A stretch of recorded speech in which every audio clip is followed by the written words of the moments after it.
contemporary context of Indian bureaucracy. In Unit 14, we have impact of globalization on administration.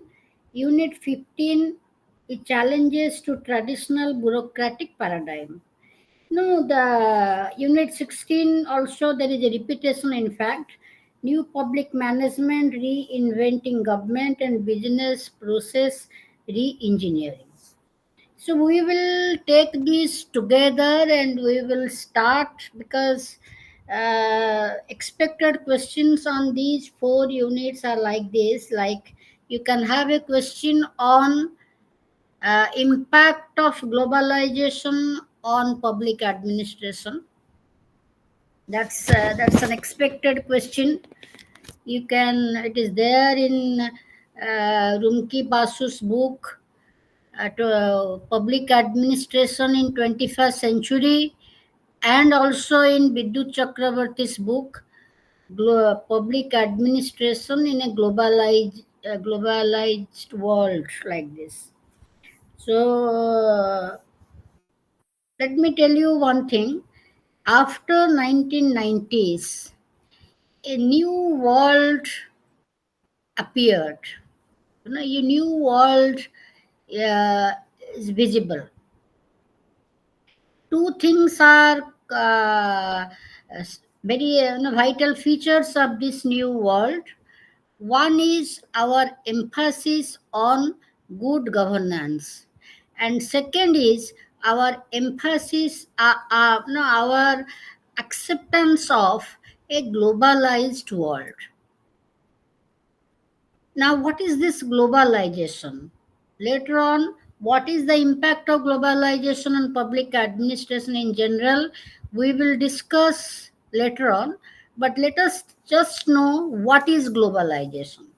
Now, globalization is an economic phenomenon which requires that uh, the uh, world economy, that means the nations, should allow each other to allow each other in a to each other's market to each other. That means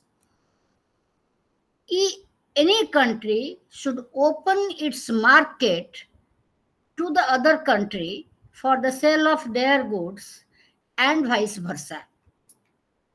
Another thing is that the whole world will appear like one economy where each country will allow foreign direct investment in itself. That means each country will allow the other country to invest capital in the first country. So that is one thing. The foreign direct investment, free flow of goods. Third is free flow of services. Services means the workers or the people, the human resources, their services can also cross the national border. There will be no limitations on that. So these three things happened because of globalization, where we say in a simple term that a country opens its market to the other country, a country opens its economy to the other country. So if you are allowing the other country to open your market and your economy, naturally you are allowing your people to travel to other countries in search of job. You are also allowing your economy to observe the other elements in your economy. But however, the world is an unequal world in economic sense. Hardly any people from the developed countries are engaged in our country. Our people go outside, they cross the border, and they are engaged in different countries. So that actually poses a challenge for us. If more people are there in another country, if more citizens of ours is there in another country, then our relationship with that country is also conditioned by that. Because when we deal with that country, if we keep it in mind that so much of our people are in that country, so we just uh, we just adopt restraint in our behavior while dealing with such a country. So this is exactly is globalization, foreign direct investment, free market. That means the whole world is one market, the whole world is one economy. You can invest anywhere you like, wherever the place, wherever there is chance, there is opportunity, you can invest anywhere in like. And third is free flow of services, means free flow of human resources. When you are having these three things, your country is, now your bureaucrats are also responsible to cater to the needs of these three things. Your external affairs ministry should be that effective to allow your people to cross the border in search of livelihood. And your ministry of finance, or you can say ministry of industry, is ready to accept foreign direct investment, give a smooth operation to the foreigners to operate here. You are also regulating your market for free flow of goods. That means you are also updating your companies to compete with the foreign companies. That means it is a challenge to both the private sector as well as the public sector. Now, private sector will update itself because it is their responsibility. They want business, so they will update themselves. But what about the public sector? It is the responsibility of the state. It is the responsibility of the bureaucrats to update the public sector, so that the public sector will have a competitive advantage over the foreign companies, over the national private sector, so that the public sector can flourish. Otherwise, the government will experience loss, because so much of taxpayers' money is invested in the public sector. Yesterday, I had told you that the state is the sole source of capital and also controls the operation of capital. So, in such a scenario, we will later on discuss in general what is the impact of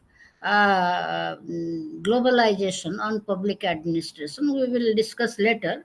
But first thing is, if such things are happening in post 19 after 1990s, and it is more visible in 21st century, we have to rearrange our administration accordingly. So that is what is written in Unit 13. Now, Unit 13 tells us the first phase is where it is said that what is exactly the characteristics of bureaucracy, which I had discussed yesterday. What are the characteristics of bureaucracy? Now, remember, the bureaucratic organization is a formal organization. There is no informal in this. It is a uh, states organization. So it's a formal organization. Now, formal organization, it has all the characteristics as mentioned by the German sociologist Max Weber. So we had discussed about the features yesterday. So no need to repeat it again, but we will see what were the challenges to Weber's concept of bureaucracy. First thing is, I had told you the first feature of bureaucracy, that means the structure of bureaucracy, both in the public sector as well as in the private sector, is hierarchical. Now, no one ever interprets hierarchy in a positive sense. Everybody interprets hierarchy in a very, very negative sense, which contributes towards arrogant behavior of the bureaucrats, which contributes towards delay in providing services to the citizens. But however, as students of public administration, you must know hierarchy has a very, very positive aspect, because we may not express our opinion, but the file goes through many tables. Anyone involved in that can express his or her opinion independently and can block the work to be done if the person thinks that it is something illegal or injustice. Officials do not do it because they think that it will have some long term negative consequences. But hierarchy gives scope to each and every official through which the file moves the chance to express their independent opinion if any injustice is done. Okay. However, hierarchy, many theorists have thought of getting rid of hierarchy because it creates delay in administration. The alternative model for hierarchy today is matrix organization, which which exists in the private sector, particularly in IT industries, where the employee doesn't know the who the boss is. The employee only knows the project lead. Now, as so far as the project is continuing, the project lead is the boss, and the company is having many such projects which operate parallelly. There is a boss, there is a CEO at the helm of the affairs, but the employees do not feel that hierarchical domination in a matrix organization. If they do not like the project, they can leave the project and try to join another project.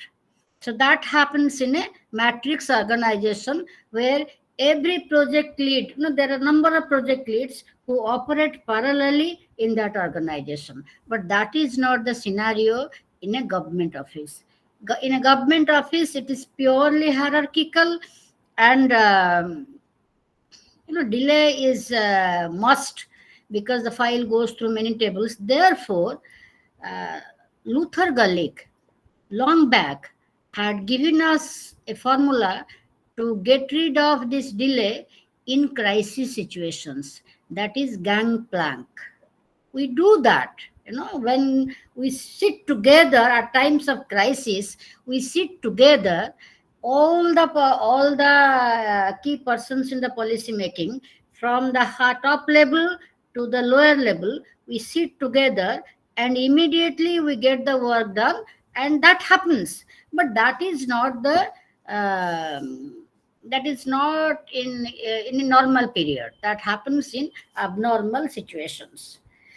So, a scholar, that is, Robert Morton, another sociologist, he said that Weber's model is only suitable for routine and repetitive work.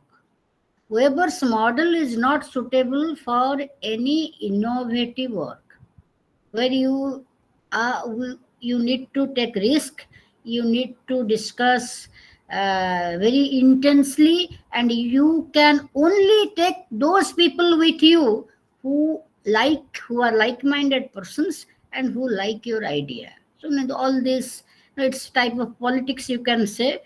You keep the person away from the scene who is going to oppose your innovative idea. Now, that was pointed out by Robert Morton. Peter Selznick said that the way bureaucracy functions, there is goal displacement. You know why goal displacement? You have in you change the bureaucrat. Suppose you do not like the bureaucrat, the minister or the chief minister, whatever it is, they change the bureaucrat. So the bureaucrat is actually trying to bring some innovations in the administration. In the meantime, the person is changed to transferred to another department, so the desired innovation stops there. So this is what Peter Selznick calls as goal displacement, because the you are just nearer the goal, then you in the go somebody else comes who doesn't believe in that innovative innovation and doesn't work upon that. So this is what is called goal displacement. In 1970s, another critical theory came into being, that is public choice approach. I had told you about it. The theorist of public choice approach said that bureaucrats are very manipulative. They are budget maximizers. Politicians and bureaucrats together only fulfill the vested interest. That means there is nothing called public policy. You know, private interest peddle into public. That means methodological individualism. You are serving your interest. Only thing is that you are doing it in a very, very methodological manner so that it appears as a public policy. So few interest groups come together, take the minister and the bureaucrat into confidence. The minister and the bureaucrat also agrees to it. And a public policy and a policy is drafted in the name of public interest. Actually, that is not serving any public interest. That is serving the private interest of few interest groups. So this you are serving your own interest in a very, very methodological way that it appears as if it is public interest and we are drafting a public policy. So this is the idea of public choice theory. Then you have, we have, I had told you about Peter Drucker. Peter Drucker, the American management expert, he says bureaucrats commit six sins. His way of telling it, you can get it from the readings on Peter Drucker. Now, what are these six sins? These six sins are, uh, government, bureaucrats or the public officials have a tendency to adopt lofty ideals. That means health for all. It's a lofty ideal. You will never be able to provide healthcare to all, but you say that health for all by the way we national health mission, we adopted the national rural health mission. uh, we thought that we will have health for all, for all the rural people by 2007. Then we have an evaluation, we again extend the period. So Peter Drucker says The first sin they commit that they have very abstract and lofty ideals. All public policies never resolve any problem but are incremental in nature. You go to the chapter on Peter Drucker in Administrative Thinkers book, you will be able to find what I am saying. Third point is that the public officials always continue with the old policy. They do not believe in abandoning the old policy if it is not effective. There is no convergence, there is no interdepartmental coordination, there is no convergence in policies. All policies exist in silos. Therefore, there is always repetition of work. So this is how Peter Drucker tells us about the six sins of government, where the government do not run innovation, where the government do not do any evaluation, where the government only just engaged in abstract things. So this is the Peter Drucker says this happens because the bureaucrats are not sincere and serious ones who does such things to hide their ineffectiveness. So you find many such uh, criticisms, and it is not that the study material that is there in the study material is exhaustive. As you go on reading each and every chapter on thinkers, you will be able to understand it. Chris Ragiris, who also studied formal organizations, he said, what are these formal organizations? They recruit intelligent people, but they behave with them, they treat them as infants. They do not allow them to express their free opinion. Chris Argyris tells this. They treat the individuals as infants. They want that they should agree to their talks, and they should carry out their orders without questioning. If you want such employees in an organization, then there will be no organizational development. But however, Chris Argyris says that he doesn't take the use the word bureaucracy, but he says every formal organization has this tendency to recruit a very intelligent person, but treat the person as if he or she is an infant, will carry out the orders without questioning. If the employee starts questioning, then the boss is unhappy with the employee, because the boss doesn't want that the employee should behave like a rational adult individual. This is what is the finding of Christ Ageres. So, as you read the thinkers, you will find many such criticisms of formal organization and Weberian model of bureaucracy. So, you can go beyond your study material and you can add those things like Karl Marx. Karl Marx said that state is an exploitative institution. State is a class institution. It is an institution created by the rich. And what is the arm of the state? What is the instrument of the state by which the state exploits? Karl Marx says it is bureaucracy.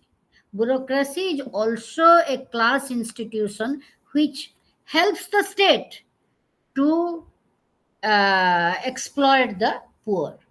So many such criticisms you will find in every thinker's every thinker's writings. So many thinkers went to the extent of saying the debureaucratize the state, because this is the bureaucracy which is actually creating all problems, creating the problems of legitimacy for the state, and keeping the state away from its citizens, or the gap that is created between the state and the citizen. It is the bureaucracy which is the main culprit. So you can, if you get a critique of Weber's model of bureaucracy, a question, you can go beyond your study material and you can use the knowledge that you gather from other papers. No, in administrative theory, you have these, because the locus and the focus of public administration is bureaucracy. So, in administrative theory, you also get some criticisms on bureaucracy. So, you compile everything and you can write your answer. This is a very important question and also an expected question. Now you know what is bureaucracy and what are the negative features of bureaucracy. So we will now come to the point, how is bureaucracy in India? Then we will think what has changed because of the impact of globalization. Now, bureaucracy in India has a strong binding character. Let me add you another criticism. Bureaucracy, the Weberian model of bureaucracy believed in top-down approach. That means all policies will be made at the top, then it will be implemented at the bottom level. But later on, because of decentralization, what we find is a bottom up approach is better than a top down approach. Because bottom up approach, where the people participate in framing the policies, they own the policy and there will be better implementation of the policy. So this is also another a new change, you can say. People became critical of the theorist in public policy. Also from public policy paper, you can get the criticism of bureaucracy. The theorist in public policy, they said that the top-down approach practiced by bureaucracy is not very effective, because their people do not own the policy, so they do not cooperate in implementation of the policy. So therefore what is required is a bottom up approach, where people express their desire that this is our problem and this should be resolved in this way, and that is converted into a public policy, and people own the policy, so they cooperate in implementing the policy. So that is the bottom up approach, you can say. So some of the features of bureaucracy of India is that it has a unifying character. No, we have not created a separate, though we have created a separate structure for state civil service, but the state civil service and the union civil service, they work together. So the structure has been created in such a way that it binds the whole administration in India. Those who are at the top of the at the top level, they may belong to the Indian administration. Those who are right below, they may belong to the state administration. So unifying character of Indian bureaucracy. Second feature, you can say, the bureaucrats are more or less non-partisan. They advise to the political leadership without having any loyalty for any political ideology. It is more or less so in India, the way it has been done. It is a mixture of in a state you find uh, bureau- top level bureaucrats from all states. That means in Odisha, we have top level bureaucrats from all states. So there is a mixture, you know. You might be having two, three ODIs, but others belong to other states. Somebody may be from Maharashtra, somebody may be from Andhra, somebody may be from Kerala. So, you know, they come together and there is no loyalty to any particular party so far as we observe non-partisan nature of Indian bureaucrats, they advise to the political leadership. Third point is they have some administrative and managerial capacity. Now, the services, the training is show that they develop some administrative and managerial capacity. Effective coordination between institutions of governance. There is effective coordination in India between institutions of governance. So, these bureaucrats, they work at the state level, then they go to the union level, then they again come back to the state level. So, you know, there is effective coordination between institutions of governance. They also provide leadership at different level of administration, whether it is state civil service or it is union civil service.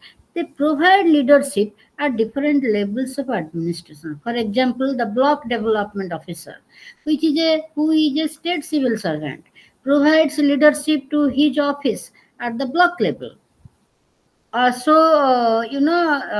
Many a times a senior state level civil servant provides leadership as the collector of the district at, at the district level. So leaders, they provide leadership at different levels of administration, and that for which they by themselves they learn the managerial practices. Service delivery at the cutting edge level, you know, the middle level bureaucrats, I had told you, we had discussed yesterday, the middle level bureaucrats like the block development officer, also the district collector, they come in direct contact with the people. So uh, their work is to deliver public services to the people. And what you find is that they constitute the permanent element of the administration. And that is everywhere. They constitute the permanent element of the administration. So there is continuity and change. There is no difficulty in managing the show if you are transferred to another department which is new to you. So these are the features of Indian bureaucracy, overall features of Indian bureaucracy. Over the years, the bureaucracy have become overburdened. The bureaucracy has become overburdened with work. That is number one. And since the bureaucracy is expanding in terms of work, it is also gathering arrogant behavior because its scope is expanding.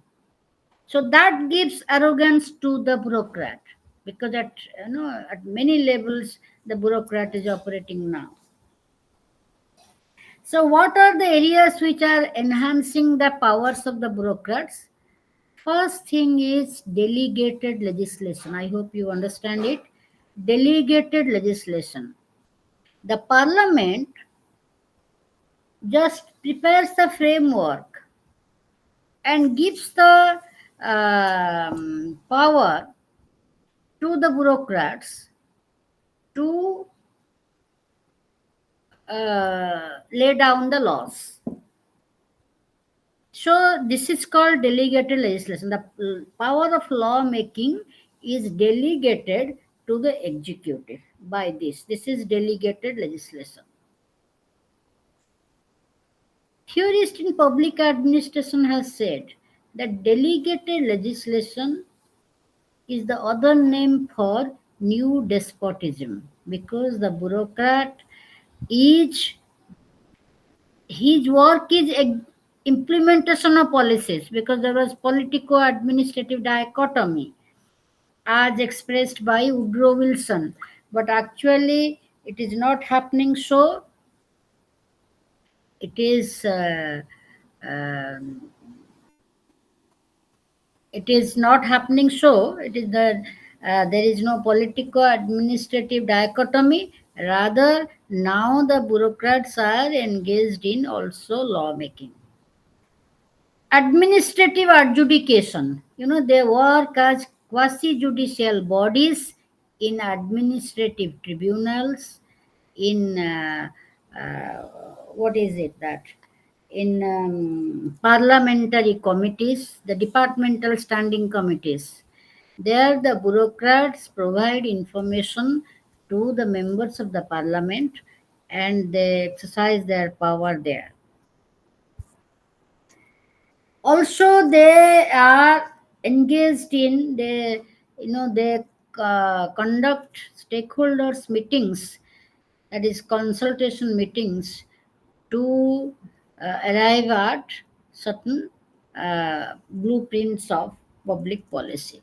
So in the process, what has happened, what are the problems that has been noticed in Indian bureaucracy is overstaffing. Previously, it was there in a colonial bureaucracy. Over the years, we have also, witnessed this. Lack of performance culture. There is no deadline for any work. We we do not meet the deadline. The deadline passes, the work is not done, and that is why we have a time bound work. But the time bound act never applied to all the departments. Systematic inconsistencies in promotion and empanelment. We have a policy, seniority come merit based promotion. But however, it is a very, very subjective affair, and it is affected by, you know, um, the choice of the chief executive, whether it is prime minister or chief minister, the choice of the chief executive. So many a times there is inconsistencies in promotion, and there is lack of adequate transparency, and bureaucrats are the procedure of accountability is not very clear. Therefore, accountability, even today, fixing the accountability on the official is not effective, even today. Political interference, gradual erosion of public service values, ethics, and morality. Gradual erosion of public service values, ethics, and morality. Why it is said so? Therefore, in UPSC and also in OPSC, you have ethics in public administration. But whatever it is, now human resources have become wiser. There is retirement at the age of 60. What to do after 60? So if you are in charge of, if you have some power, then you show some favor, and after your retirement, you get the benefit from that corporate, or maybe from that political party, whatever it is. So we are just having discussions. Is it justified if a bureaucrat right after retirement joins a private sector? It justifies that a bureaucrat right after the job joins politics. If this is so, then the question comes that probably the bureaucrat, when in office, was showing loyalty to that particular party which he joins after his or her retirement, maybe voluntary retirement, maybe normal retirement process. So these are the problems that have been identified for Indian bureaucracy. Now these points were taken note of by many uh, commissions or committees. Since the independence, we have tried to bring administrative reforms. In 1951, we had the A.D. Garwala Committee. In 1953, we had the Paul H. Appleby report.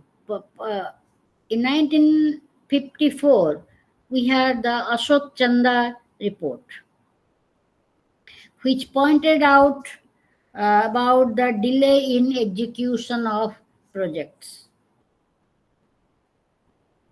In 1964, we seriously worked upon the Santanam Committee, seriously worked upon curbing corruption in bureaucracy. So, right after independence, we knew that some problems are eating, making the bureaucracy weaker and weaker. In 1966, the first Administrative Reforms Commission, it gave us some suggestions. Basically, the suggestion was obligation of every bureaucrat or public servant. The Administrative Reforms Commission considered a bureaucrat as a public servant and said it must implement all policies and decisions of the ministers or the advice tendered by the minister. Second is that, you know, you may convince your boss before a policy is made, but once the policy is made, you should help the minister in implementing the policy. Your work is to execute the policy, not to question. Yeah, I had told I had not supported this policy, and I cannot be a party to the implementation. No, it cannot be done. So that was pointed out by Administrative Reforms Commission, the first Administrative Reforms Commission in 1966. The second point is freedom of public servants to express themselves frankly.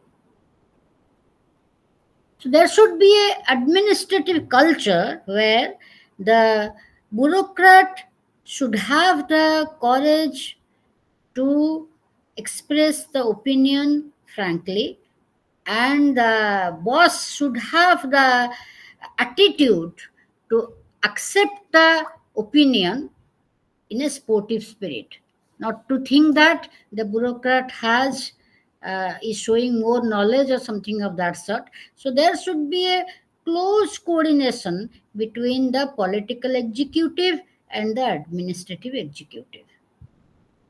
So the administrative executive, without thinking about anything, must express the opinion frankly. Third thing that the ARC suggested, that public servants must observe neutrality, impartiality, and anonymity. Now, if you are a public servant, you are not to show your you know you are the you are you might be doing the work, but you have to say that this is the work done by such and such minister or something of that sort. So this is neutrality, means not showing loyalty to any political ideology.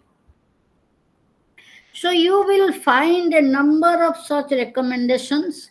I'm not going into detail for that, because if you read the study material, you will find it.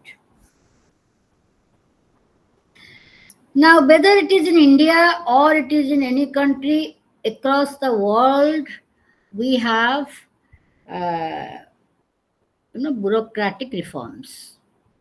We we uh, we criticized. We knew that there is a problem uh, in the traditional paradigm of bureaucracy. That is there in the 15 unit. The 15 unit is challenges to traditional bureaucratic paradigm. Again, there is a repetition. The you can 13 and 15. You can read together and enrich yourself. 13 and 15.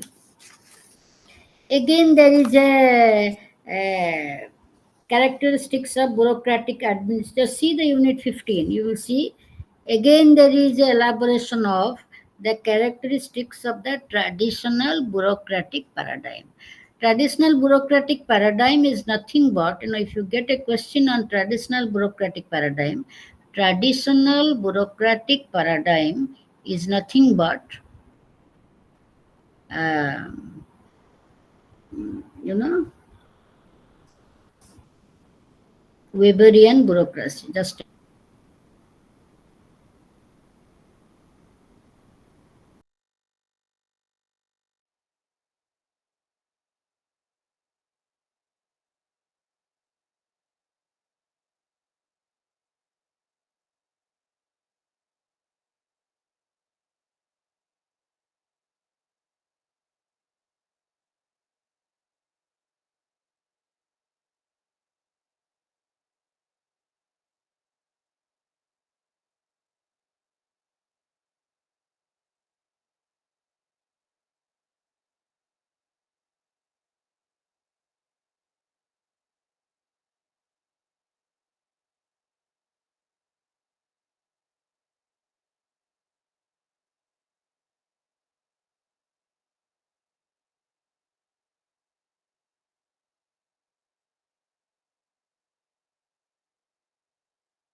Sorry to disturb you, ma'am.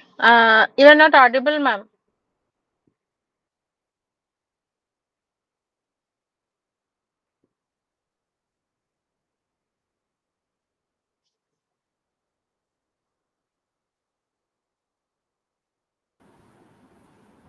yes, yes.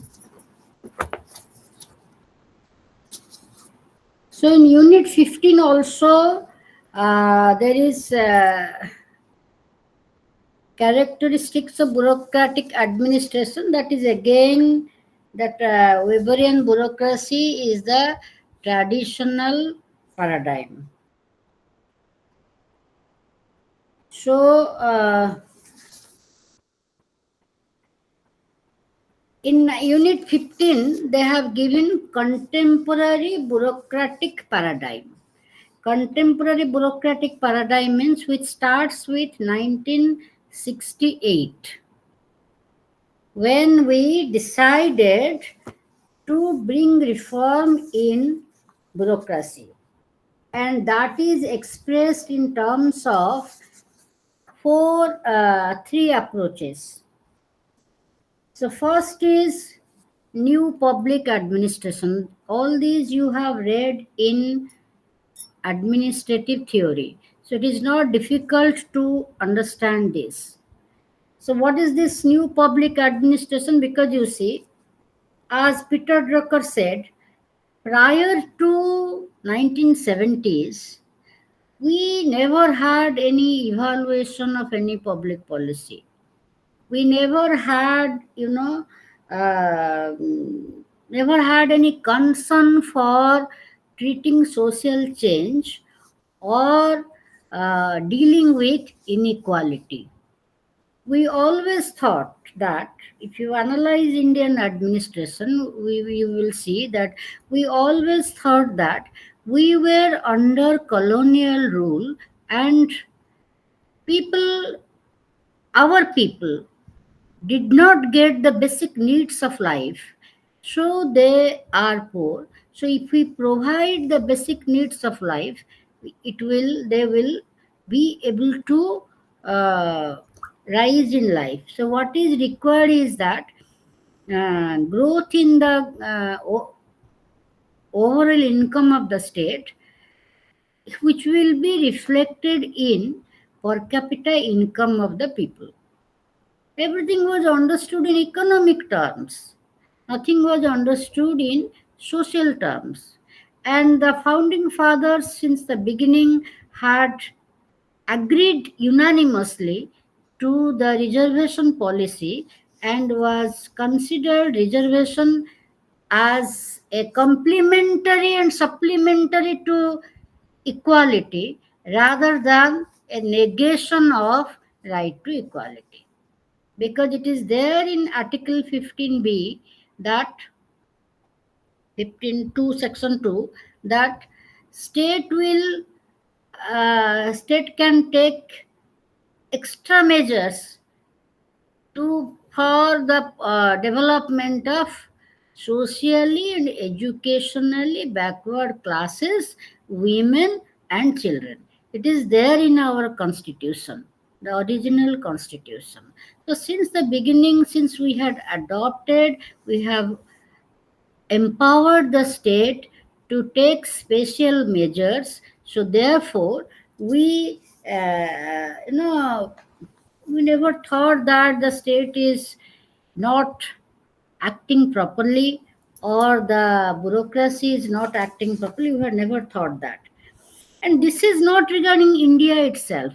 This is regarding the condition in across the world.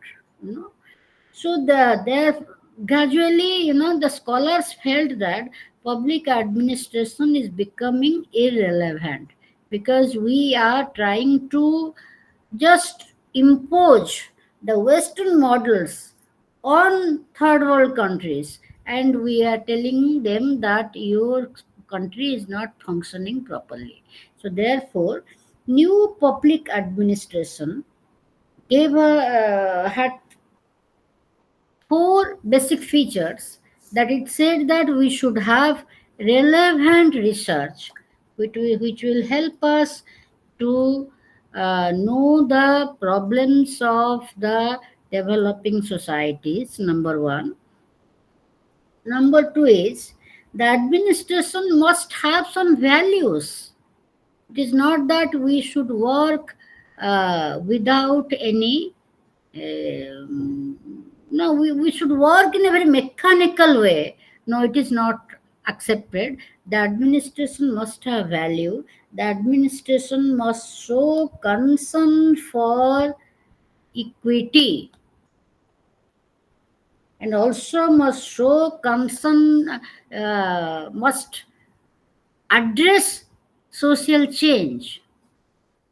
You know, uh, how the administration has addressed social change. Good example debi.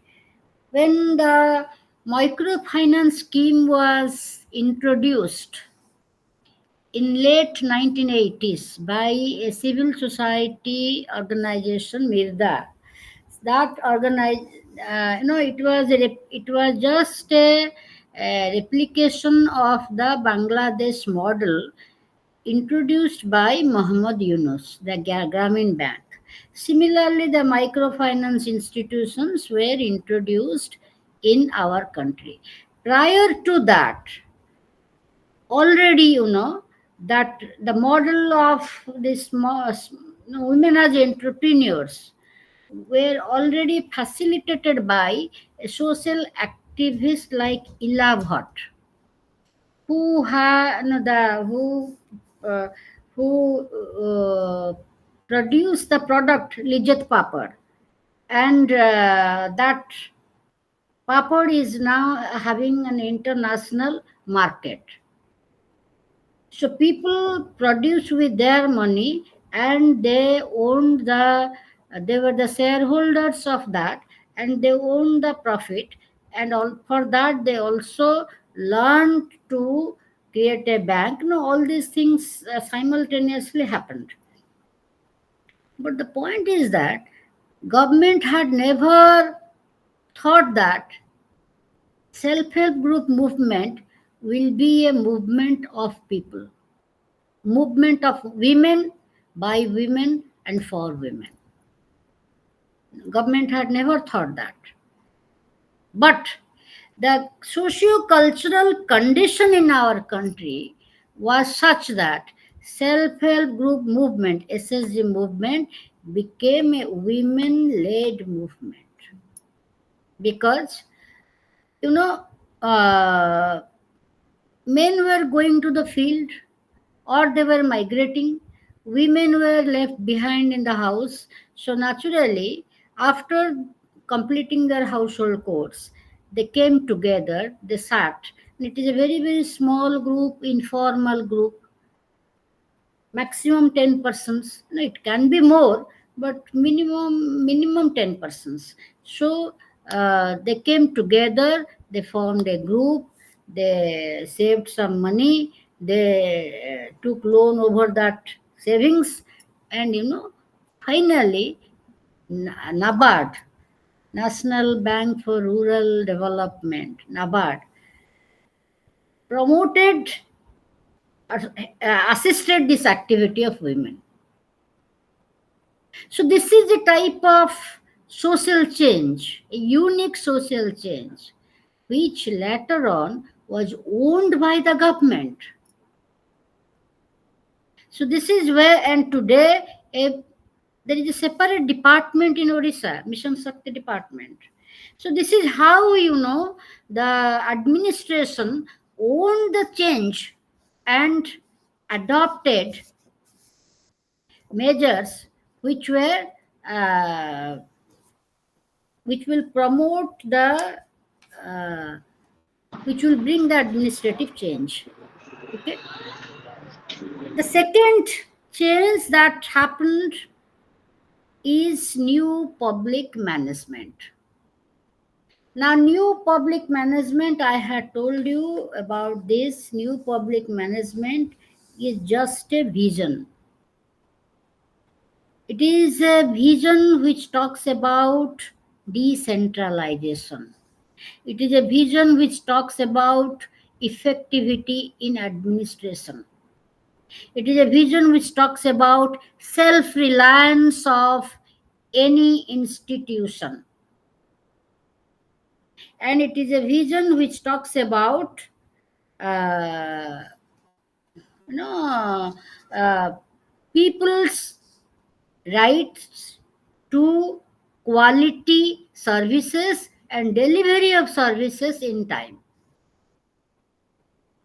New public managements new public management interpreted the taxpayer as a client. If I am a taxpayer, if I am a citizen of a country, I, as a client, I, I have a right to get quality public services. So if I am not getting quality public services, it is because I am not allowing uh, the market to operate. I am having monopoly, that the state is having monopoly. So there is no one to question the public sector. There is no one to question the public sector. It was the scenario in the beginning of 1990s. I mean, the last decade of 20th century. I had seen how I was a part of the Paradeep Hospital Limited. I was staying there. I had seen how the money was wasted. Uh, so that was actually questioned by this new public management concept. New public management wanted to downsize civil service. That means, the cost cutting measures, uh, disaggregation of administrative structures, development of a vision, more focus on outcome rather than output. That means more focus on implementation of the public policy rather than the public policy itself. Decentralization of power and service delivery. Now, this new public management concept, actually it was mooted in 1988 in the second Minobrook conference. You must have read in administrative theory because your administrative theory class is over now. This new public management idea was mooted by Christopher Hood in 1991. Basically, it is not India. Even in United States, there was a committee which is called as Al Gore Committee. The committee expressed that we need to reinvent government. That is there in the next unit also. We need to reinvent government. So, what is required for reinventing government? It is required for reinventing government. We need to believe that uh, people are people should exercise their choice. People are the clients. They have a right to quality services, and the officials who are in charge of delivering the services, they are accountable to provide these services the most effective way. So for that, they emphasized on better communication between administration and citizen. uh, Citizens should have information. Citizens should get uh, service delivery in time. So improved service delivery, empowering the citizens by providing them information, transparency in administration. Now, how this right to information came into being? This is the movement that started with new public management. It emphasized on transparency and accountability. That resulted in the right to information later on, and clean administration. So, new public management emphasized on all these. Actually, in the private sector, what you find is that if any corruption is done, it is done at the top level. The employees are corruption free because they have no freedom for that. But this is not the case with uh, public sector. Each person in the public sector at each level of administration has enough chance to adopt corrupt practices. So, third type of reform that happened in bureaucracy because of the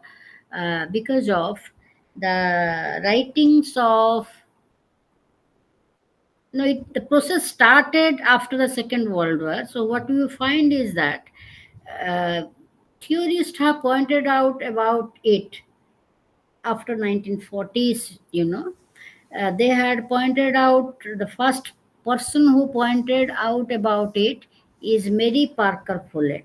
But however, we uh, consider Chester Bernard and Christ Aguirre McGregor are the main persons who talked about organizational humanism. Their main point is that their main point is that organizations should, you know, uh, their main point is that कौन पचारिए madam their main point is that organizations should adopt a humanistic approach towards the employees.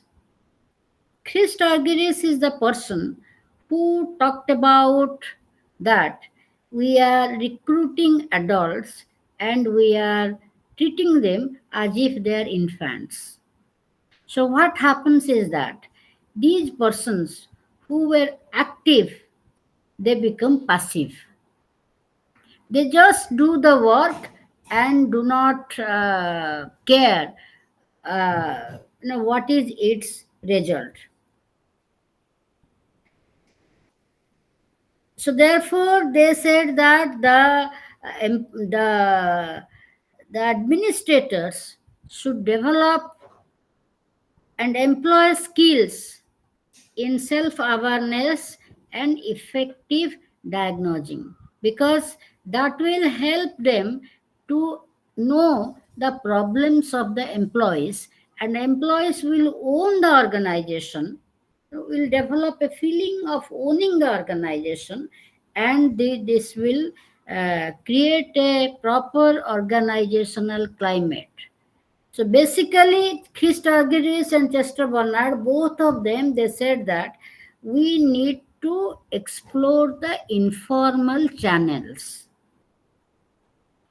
in an organization, which will create a strong, by exploring and harnessing the informal channels, the formal organization will be more stronger and stronger. And periodic skill development of the employees, adding by giving training to them, the skills of employees can be developed. And while we are dealing with the employees as administrators, we must follow the values of equity, justice, and fairness. So, this is organizational humanism, which has brought a great change in the approach of bureaucracy. Because all these things are taught to the bureaucrats while they were given the pre-service training, or you can call it as orientation training. Then you have another approach, that is new public service approach, which was mooted by Robert Denhart and Janet Denhart in 2003.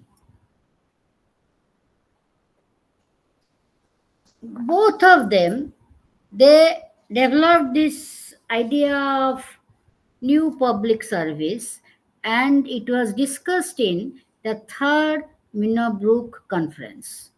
New public service approach.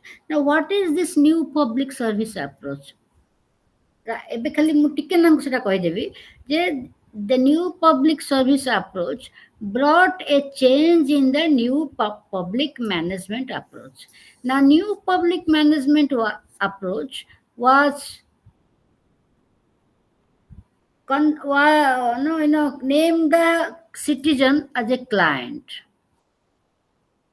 New public service approach said the citizen is not just a client. If you call it the citizen as a client, you are taking away the values of citizenship from the person. Now, if you call the citizen as a client, you are just saying that the client has only rights, no duties. So, therefore, you don't call the person as a client.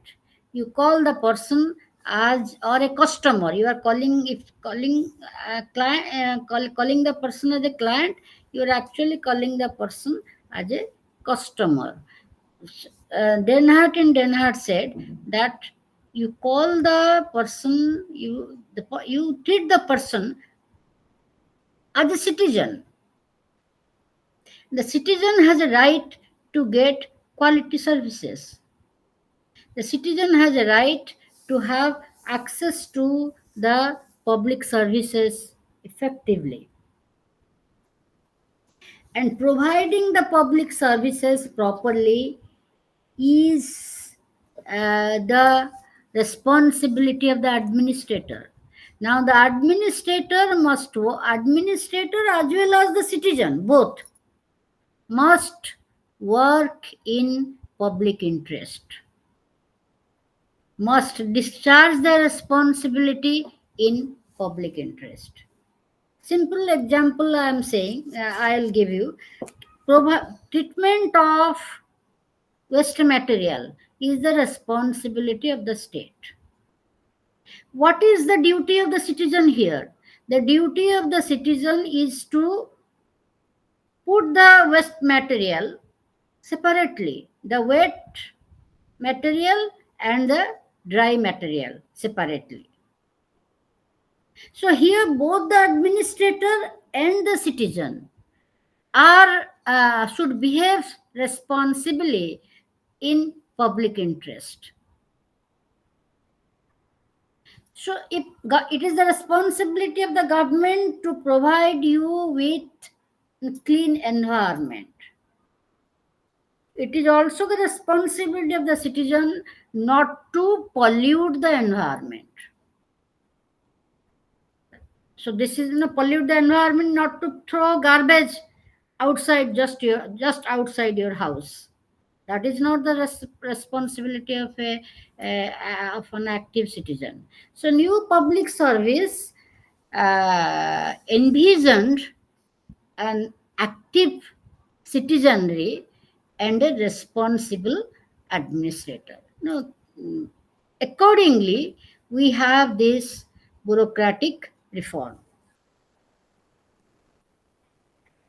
Then two other things that has been pointed out in this unit 15 is democratic citizenship and community approach. Democratic citizenship means that the bureaucrat previously was more interested in centralization, but the recent reforms demand that the administrator must facilitate decentralization of power, because we need to substitute bottom up approach with in the place of top down approach. So it is just not decentralization in pen and paper. We need to have decentralization in letter and spirit. We must facilitate the way the Gram Sabha is conducted, we must facilitate the local bodies to express their opinions and to frame the plans. That we must facilitate the process of preparing the plan at the panchayat level, at the block level, at the district level, at the we must facilitate the preparation of plan by the metropolitan local body. So this is what is called democratic citizenship. And there should be a community approach. According to Denhart, community is seen as a conglomeration of human beings where everybody tends to associate with each other for the common good.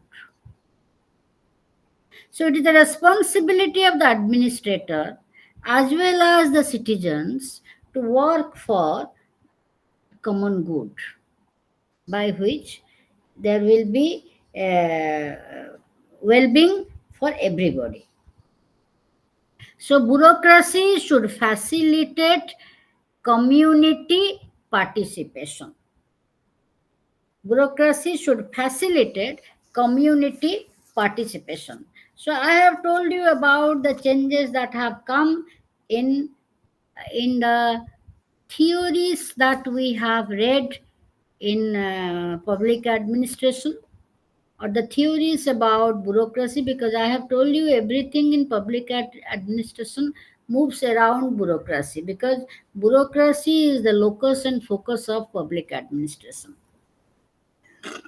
So the what are the reforms that have been pointed out by in unit 13? First is that uh, the resources at the disposal of the administrators are new channels of information. We have the electronic media, we have the social media. So, the resources with the administrators are the new channels of information, power of decision making. Now, the bureaucrats have enough power to take the decision at their level, and political support. So these three resources the administrators have. So now by utilizing these three resources, the administrators can uh, work for common good. So what are the two strategies that the administrators are adopting in developing countries? Two-dimensional strategy. One is modernizing the administrative system. Second is reorganizing the bureaucratic structure. Modernizing the administrative system. Everywhere now you find, what do you find? The use of computer. And also e-governance. That means everything, every file, everything is digitized, so that it will be easy to give right to information.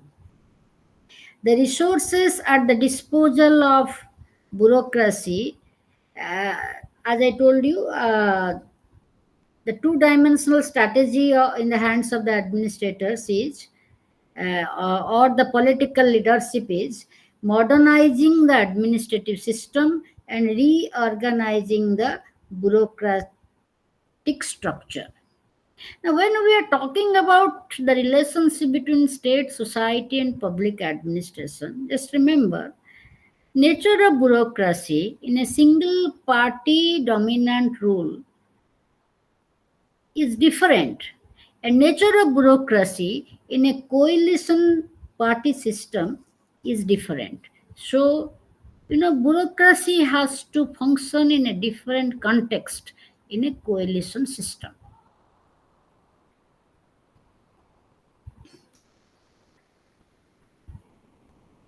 In fact, it is difficult for the bureaucrats to to function in a coalition system by maintaining coordination with each other.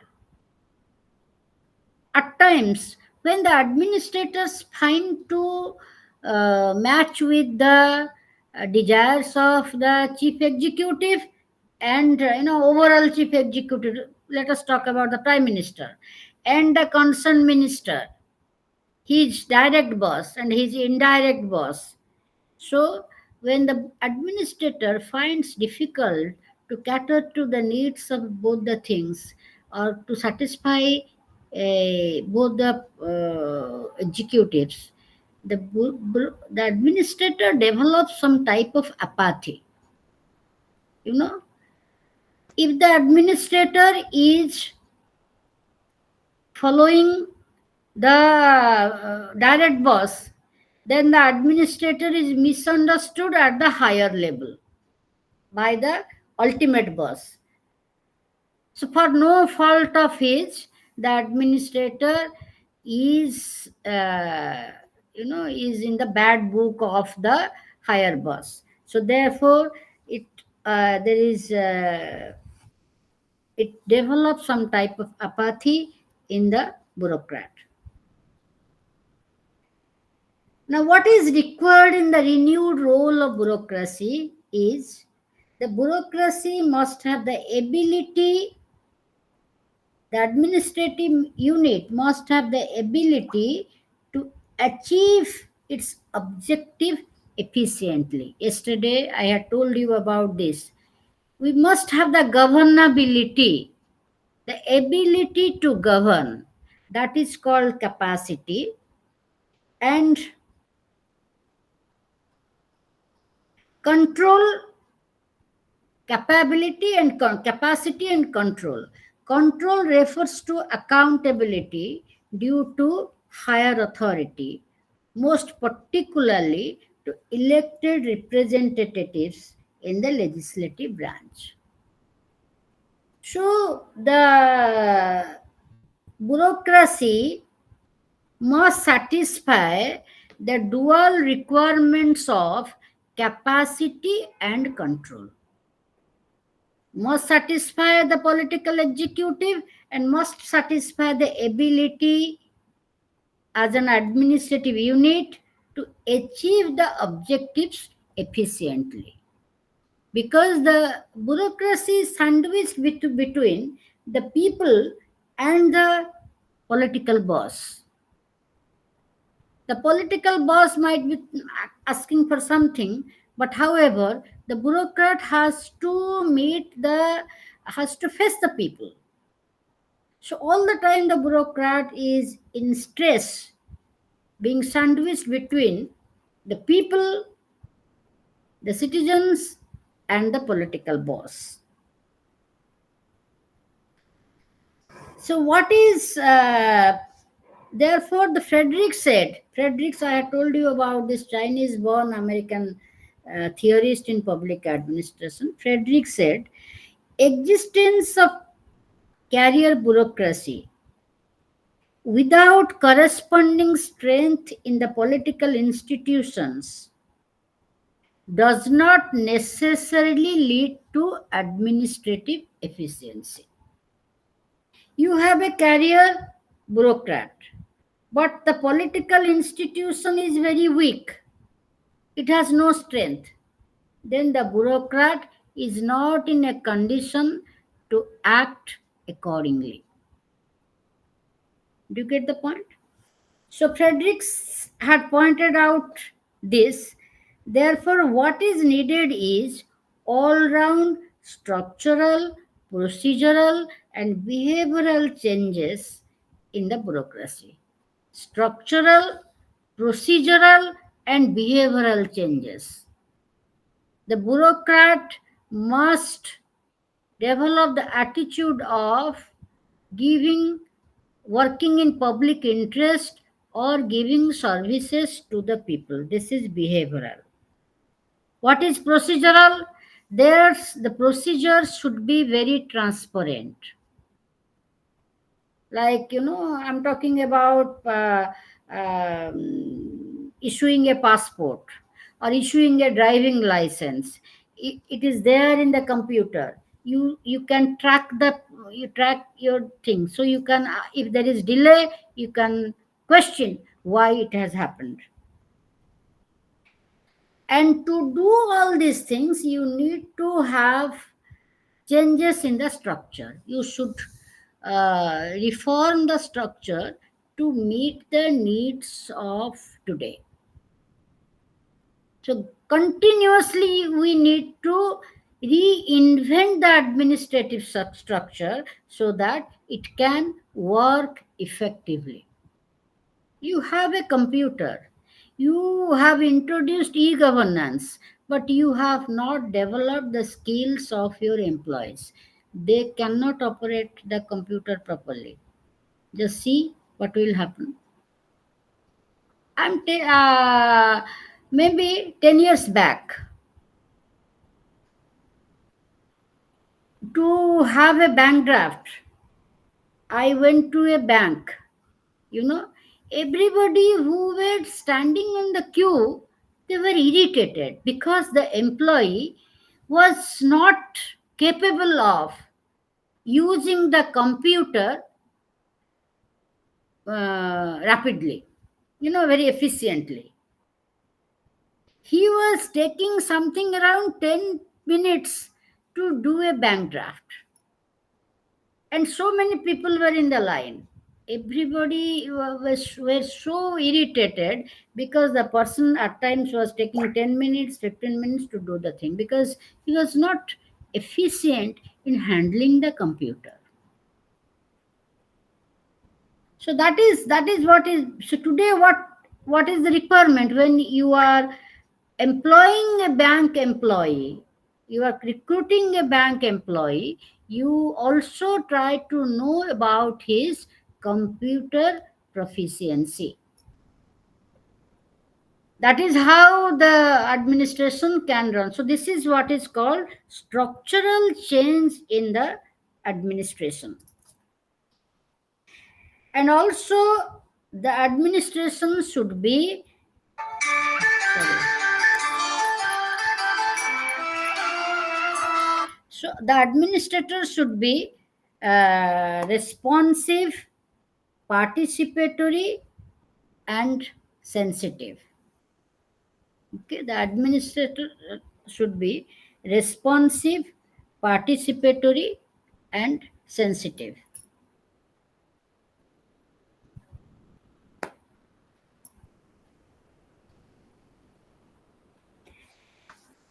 The sensitive to the needs of the people. So therefore, the reforms that is required in bureaucracy has been encapsulated in an acronym, that is smart governance. Modern governance is smart governance. S stands for simple, M stands for moral, A for accountable, R for responsive, and T for transparent administration. Okay. So this is how the present government, the present bureaucracy is trying to adopt all these smart features. And the procedure should be very simple so that people can understand it. Administration should be transparent and accountable so that it's transparent and accountable so that um,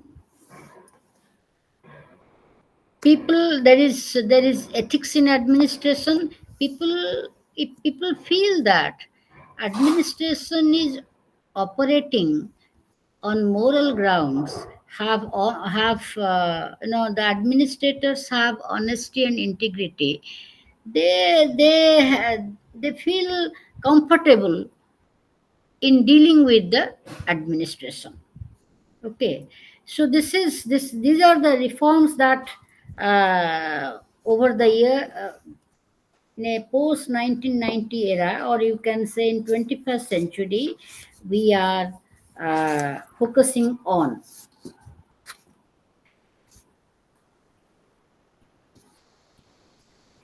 In every unit, there is more and more repetition of the thing. Now, what is the new tasks ahead before the bureaucrats in the changing scenario? First is network management. What is this network management? In the third Minnebrook conference, the main focus was on network management. That is articulation and integration of varied interests. That is the work of the administrator. Articulation and integration of varied interests. How it happens? The administrator organizes stakeholders meetings before drafting a public policy. Now, suppose a public policy is for disabled. So you are trying to have some uh, livelihood for the disabled. Take for example. So for that, you need to just not the one department which is dealing with the disabled. SSCPD is not enough. There you need to converge all the departments, all the stakeholders who all are will be engaged in implementing and framing the policy.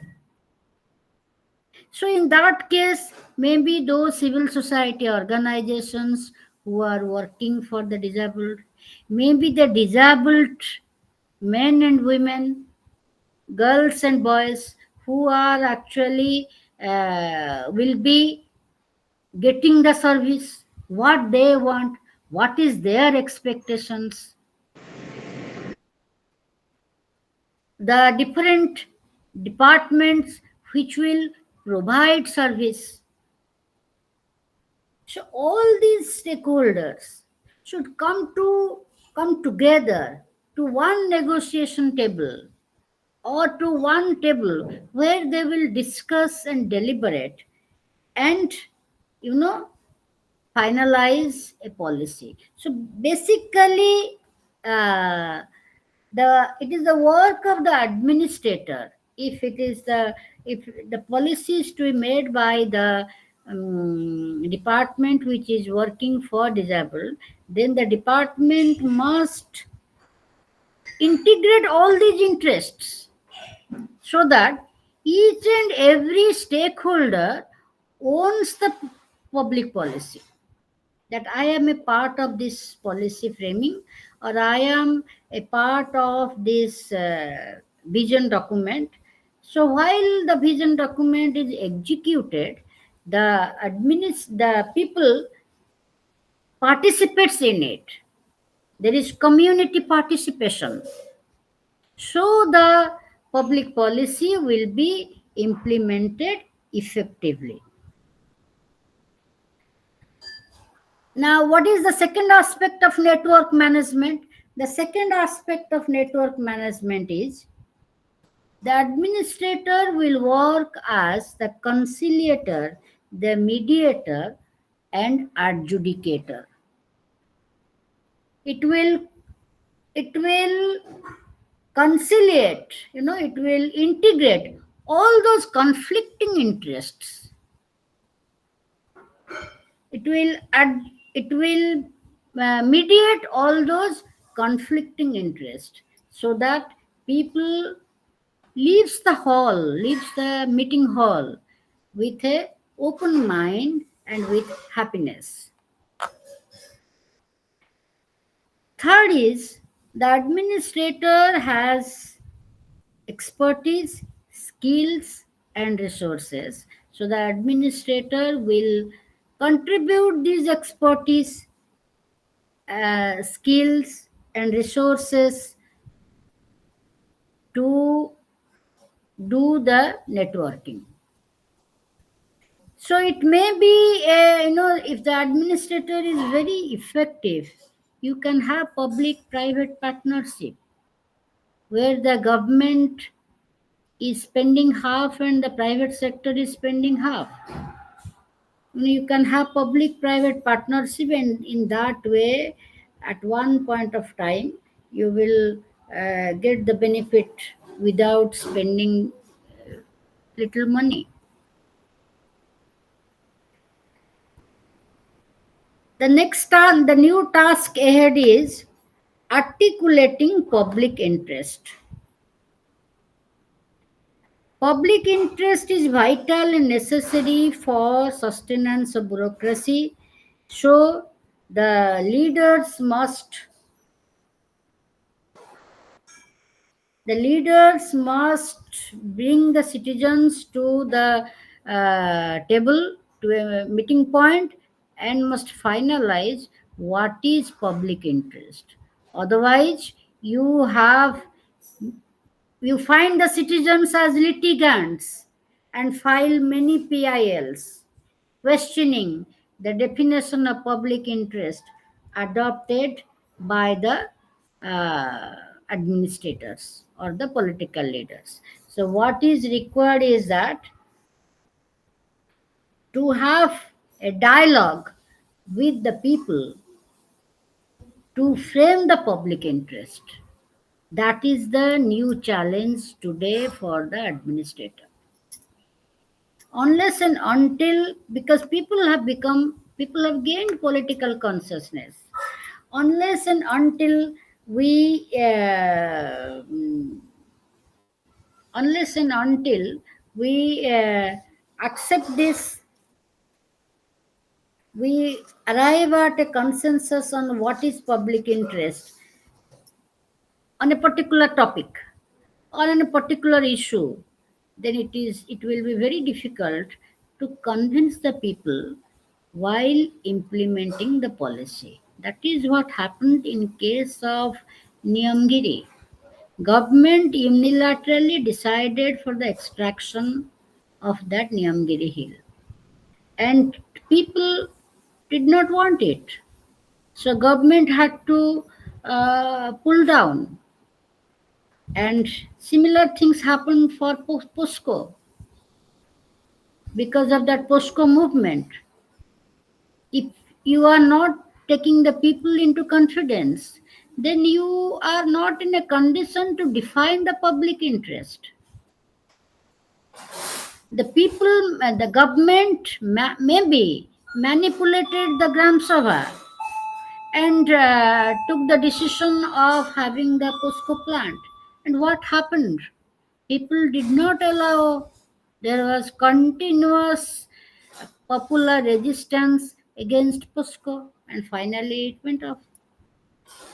So these things happened if the government manipulates the process. Many times political executives, I'm not talking about the bureaucrats, because if the political executive want, the bureaucrat has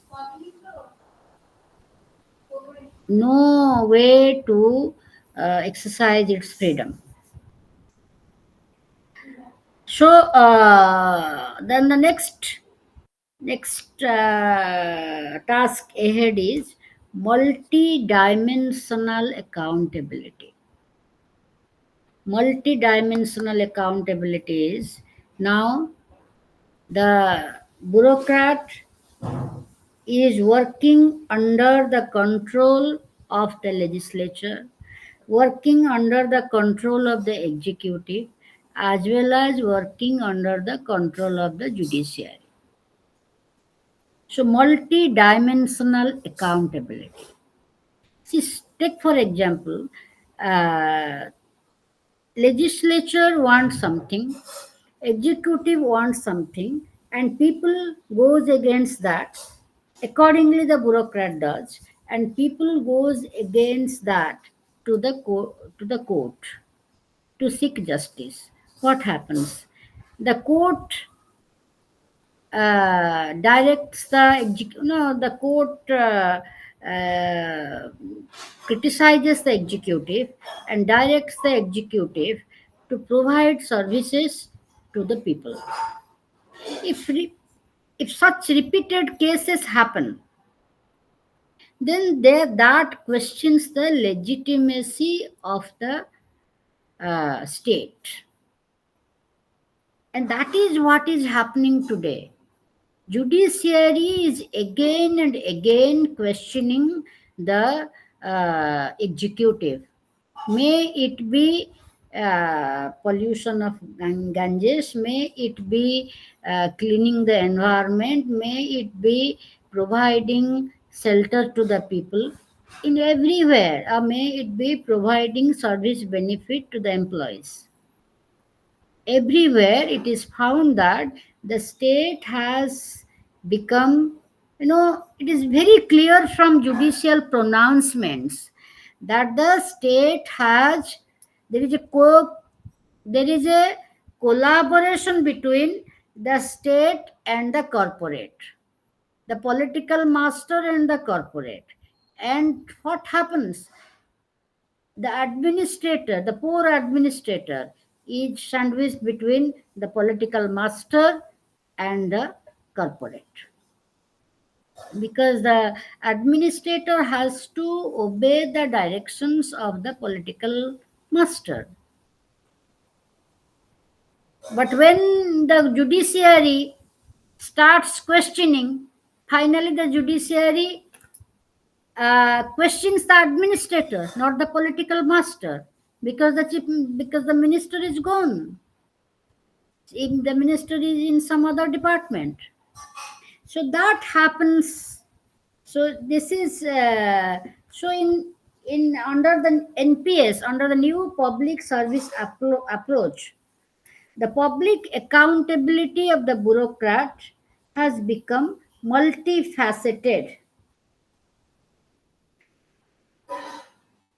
The bureaucrat must adhere to the professional standards.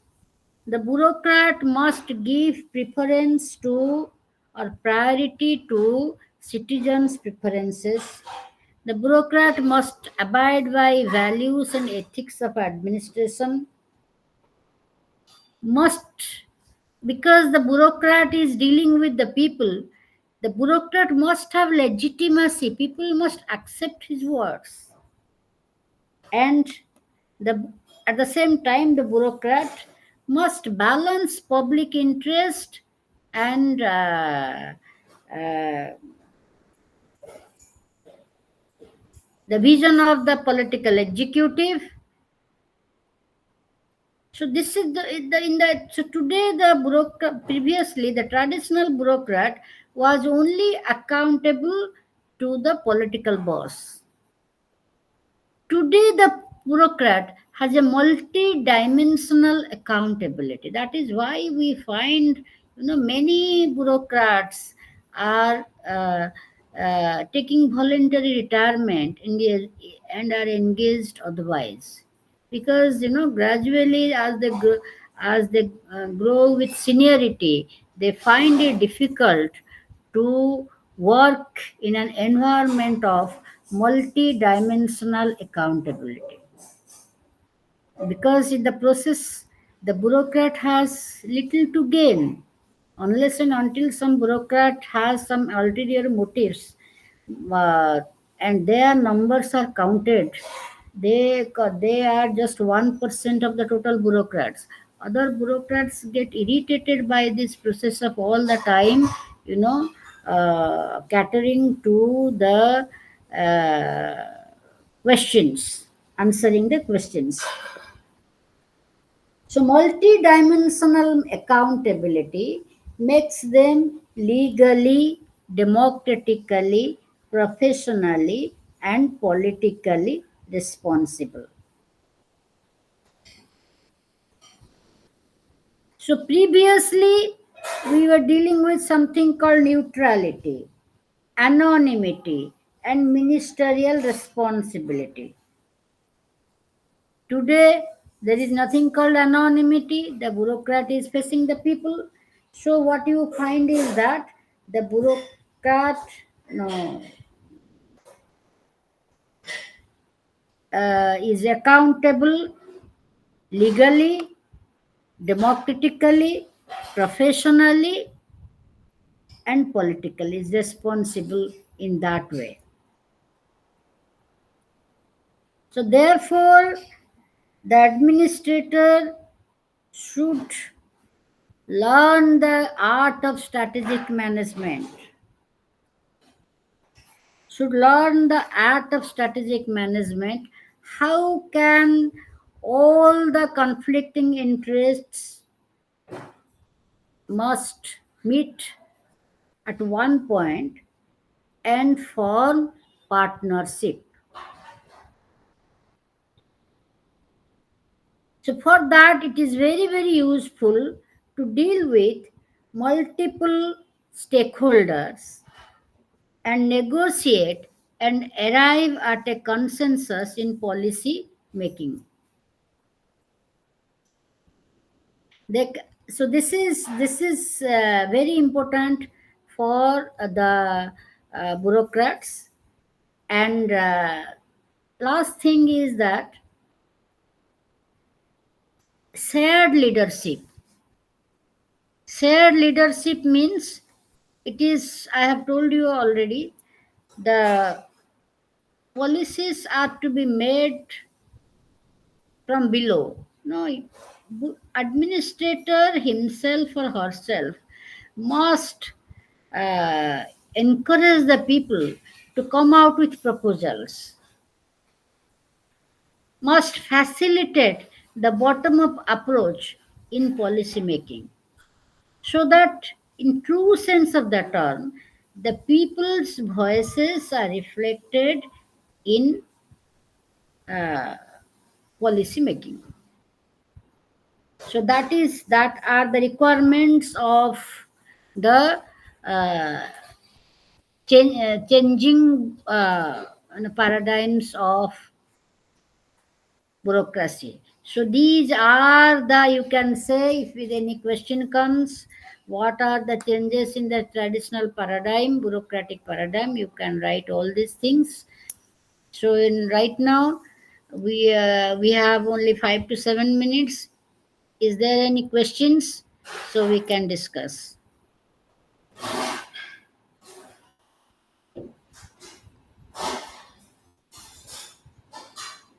I don't think there are any questions.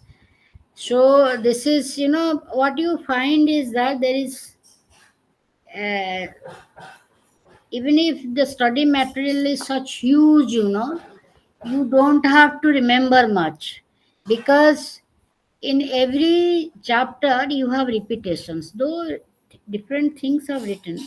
But once you go through the study material, you find that you can use no you can handle the questions very easily, because similar things are there in ev- every unit.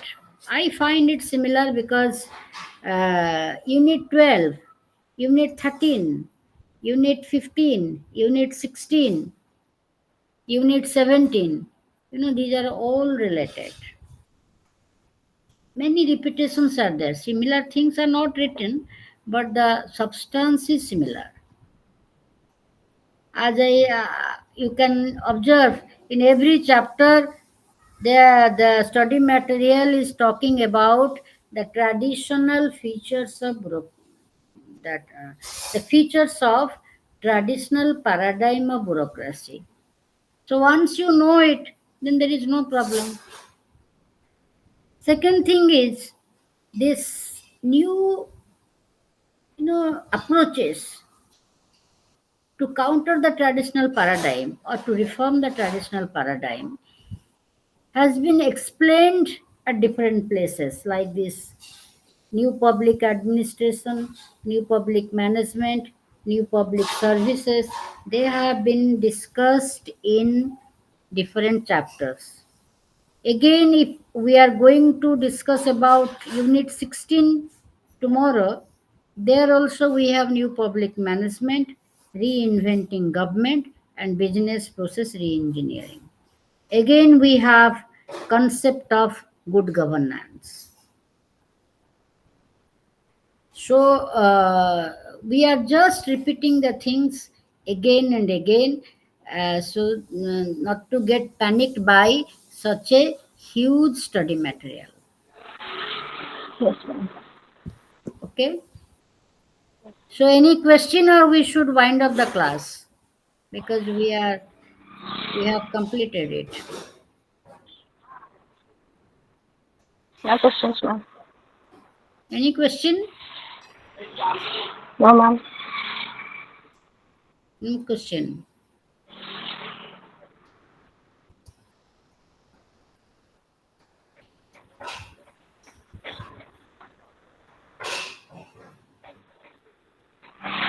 We should wind up the class. Okay. Yes, ma'am.